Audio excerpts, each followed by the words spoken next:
Good morning, everybody. Most of you know, but I'm Candace Guereque, and I'm a senior broadcast journalism student here. But first off, I just wanted to thank you guys all for being here and taking your time to come to this session and hear me out in my experiences thus far. So, as you may know, while studying journalism or PR, you get a lot of experience with people. Whether that's your sources for your stories or your coworkers, or just the context you have to reach in order to get a story done. There's a lot of interpersonal and interaction that goes on in everyday work. But with that, you get to learn a little bit as time goes on what each person brings to the table. Every person has their own background and their own experiences to bring, and so in that, if you get to spend enough time with them, you get to learn from that as well. So I'm excited to share with you today the insights that God has shown me on this journey of studying to be a journalist. And today I will specifically be talking about how I feel Skid Row has made me a better journalist. So, gosh, you have to forgive me, I'm not as good as prezzies as Stu is. So, I know, it's a zoom in. I think, did I not do it right? Okay. Trying to zoom, but, oh, I did it the wrong way.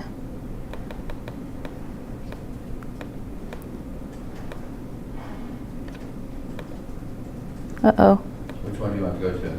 I'm just trying to zoom in where it's not all blurry. I don't know why I did that. Hold on one sec, let me reload this.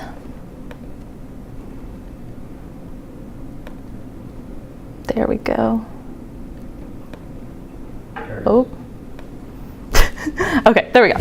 So just to give you a little context of me and how I've got to this point in my learning process.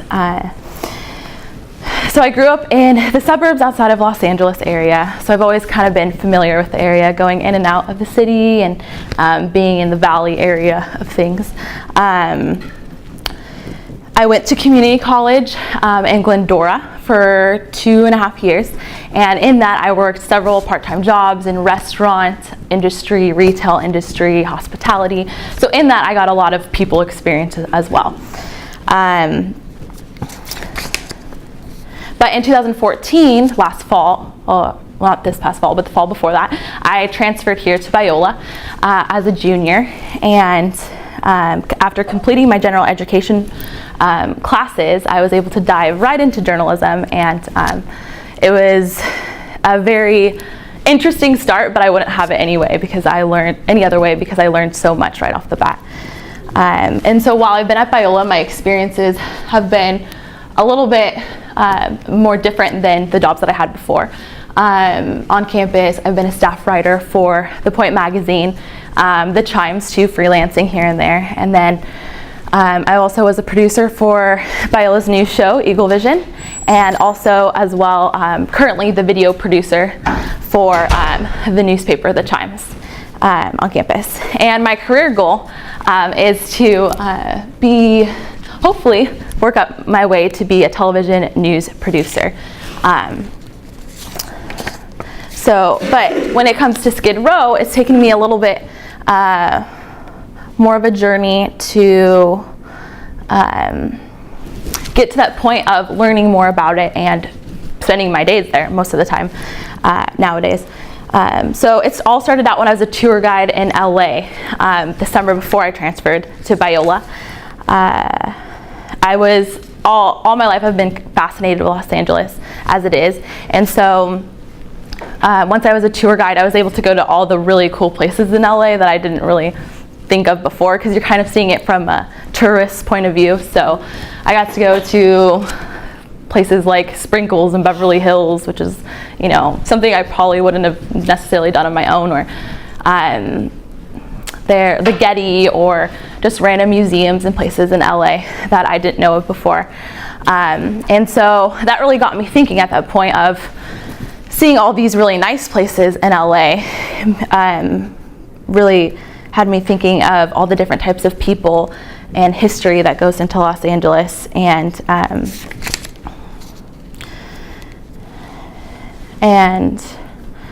along the way I got to meet so many different people in this, whether it was on like the bus or in public restrooms, which is really random, but or just at these random places. I was able to really talk to people and get to know their stories. And I always kind of noticed a random theme that kind of ran throughout all of them, but I couldn't really pin my finger on what it was specifically.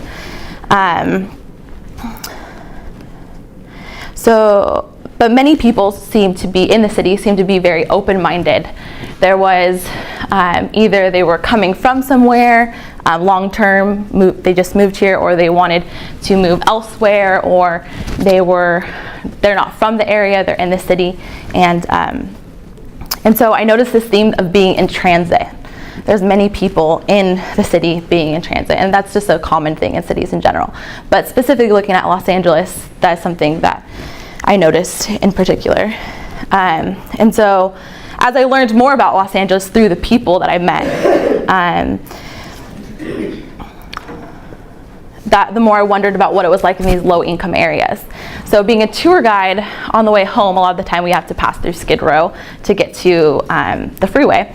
And in that time, as all these other thoughts and reflections were kind of going through my head, I had thought, what it would be like to get to know these people in Skid Row. I've kind of gotten to know a good amount every day of being in the city, of what it's like, the more higher class, upper end sort of things in the city, but what's it like to be in the lower income side of the city.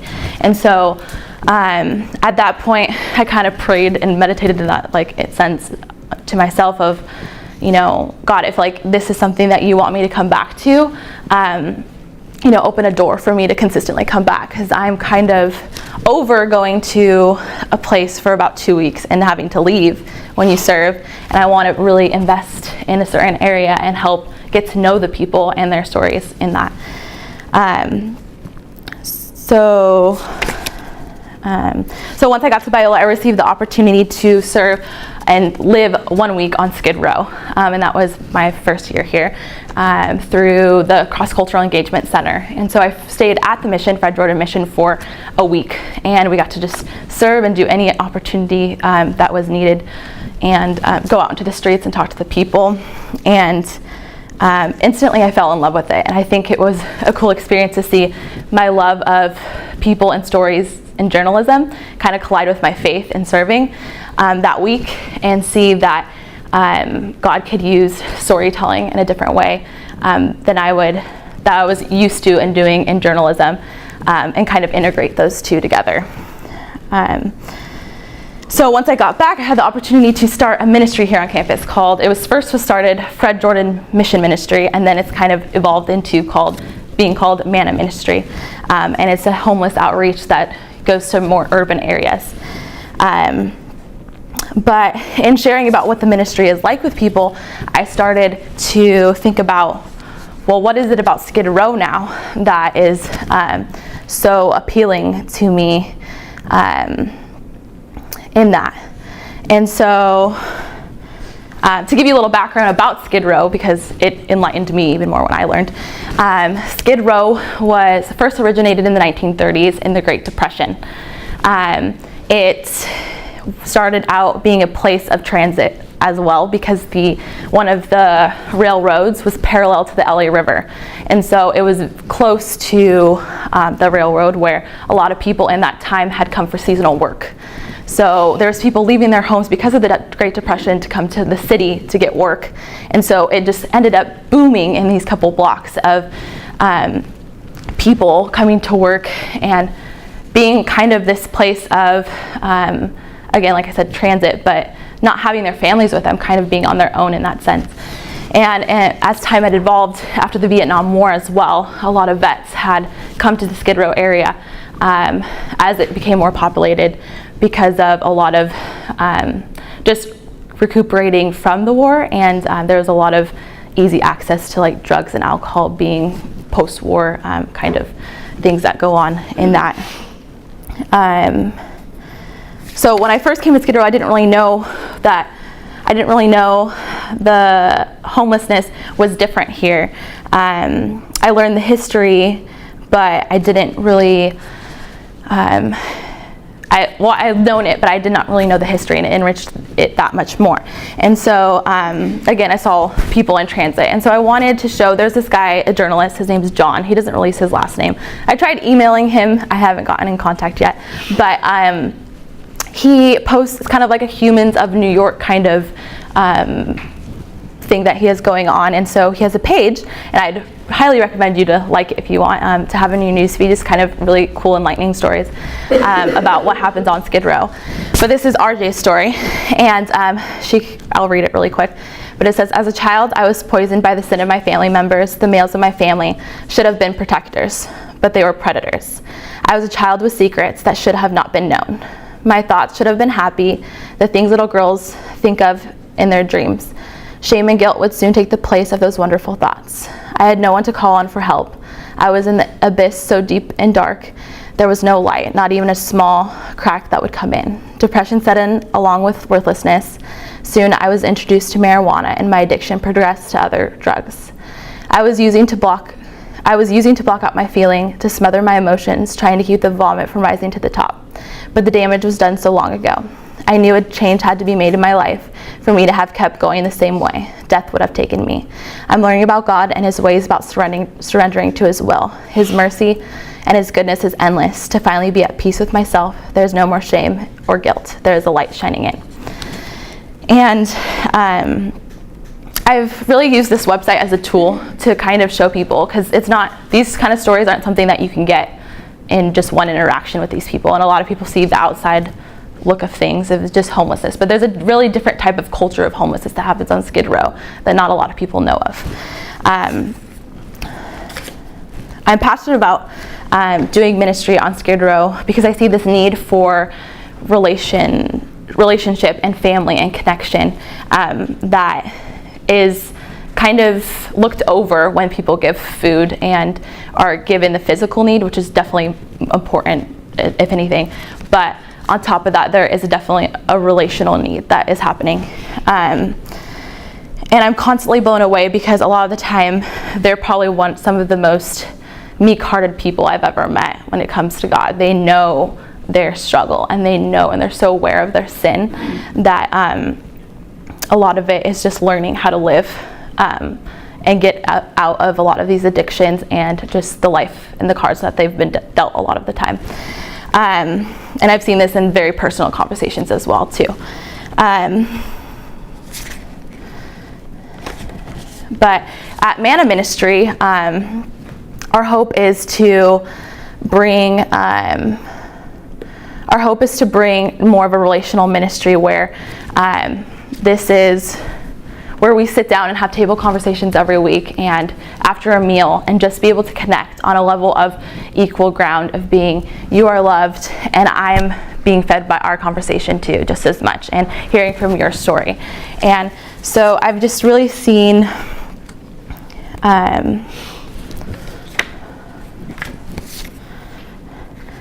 I've really learned in ministry that it will never be my ministry. And in the same sense, it's never my story in journalism. I'm just the reporter, and in the sense of ministry, I'm just one of the team members. And there's a certain type of surrender that happens in these roles. And that I've learned the key in all of this is being a good listener. Where'd it go?